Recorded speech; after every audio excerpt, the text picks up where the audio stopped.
Just because a pond is in full sun doesn't mean that it'll grow a ton of algae. Most of my ponds are in full sun, and I personally think the water is nice and clear and the ponds generally look good. I have some plants, but not so many that the surface of the water is completely covered. So today I'd like to talk about why that is. If you don't already know me, my name is Kev, and the aim of my channel is to help people build and maintain ponds without spending a fortune.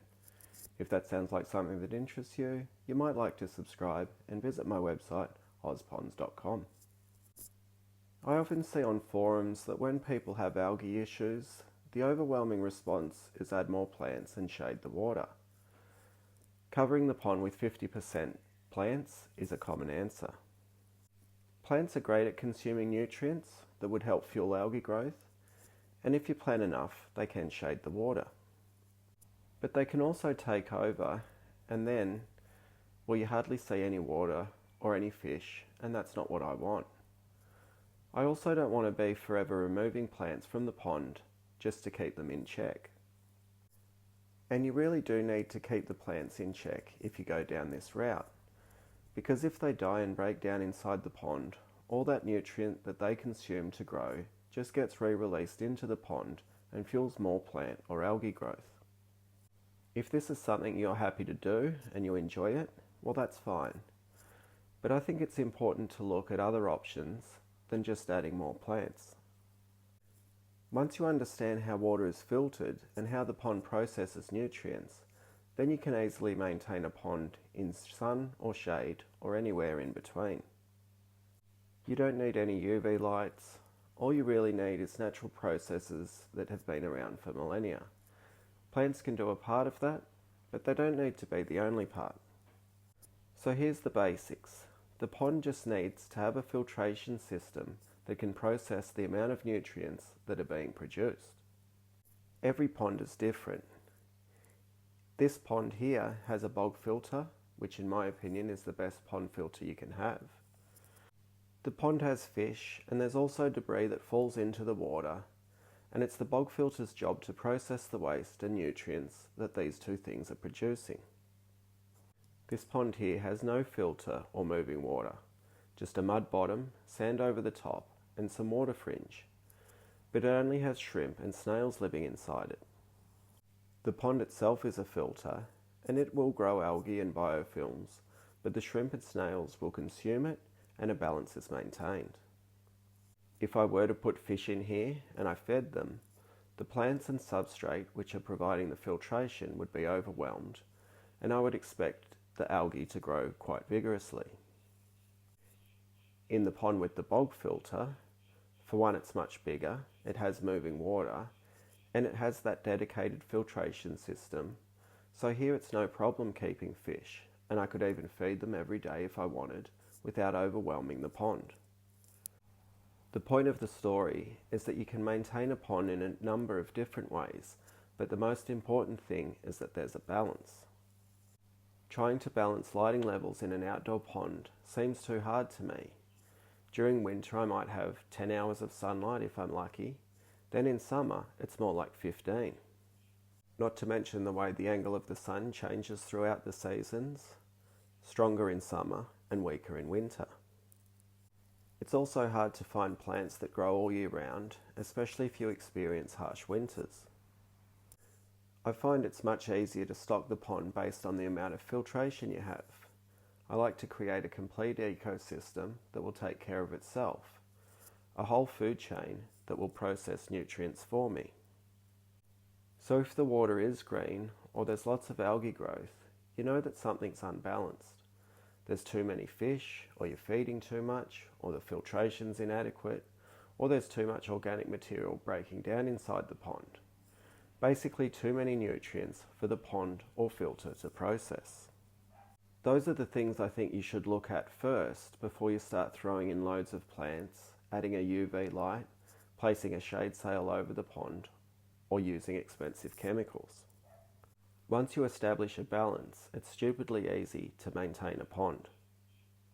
If you are interested, there's a PDF on my website that has the formulas that I use when I build my ponds, usually with bog filters, streams, and rock and pebble. I'll also link some videos in the description if you're interested in the filterless no pump ponds. I will just say that if you plan on keeping small fish in a small filterless pot, like some of the ones that I've shown in this video, that should really be placed in a shaded spot.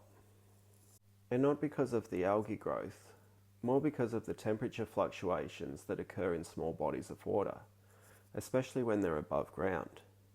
In this pond, like I mentioned, I only have snails and cherry shrimp, and they can tolerate these temperature swings without an issue. I also want to say that if your pond is under 2 years old, it is possible to have a good filtration system and appropriate stocking levels and still grow algae. And that's just because the pond is still maturing and finding its balance. During this time, don't overstock the pond and don't overfeed the fish. If there's algae growth, there's plenty of food available. This pond is only a few months old and there's plenty of algae growth, but I'm not concerned. I just need to be patient, the plants will find their feet, the microorganisms and bacteria will do their thing, and a balance will be found. In a new pond, patience is the key. I also don't add products that will kill the algae, but I might add some products that promote a healthy food chain. Products like diatomics or new algae are good for this. I'll put a link to them in the description if you want to learn more. And before I go, I just want to show you another pond that I recently set up. While I was setting this up, the potting mix I was using on the plants was released into the water. There's plenty of nutrient in the potting mix, and now the water's incredibly green. I could empty it out and start over, but I'm curious to see just how long it will take for the plants alone to bring this situation back into a balance. From previous experience, I know that if I added a bulk filter, I could clear this water in about 2 weeks. Filtering water is a fascinating subject, and there's numerous ways to do it. But it always boils down to the amount of nutrients and how quickly your filtration system can deal with those nutrients. It is true that algae needs light, but so do most plants. One more thing before I sign off.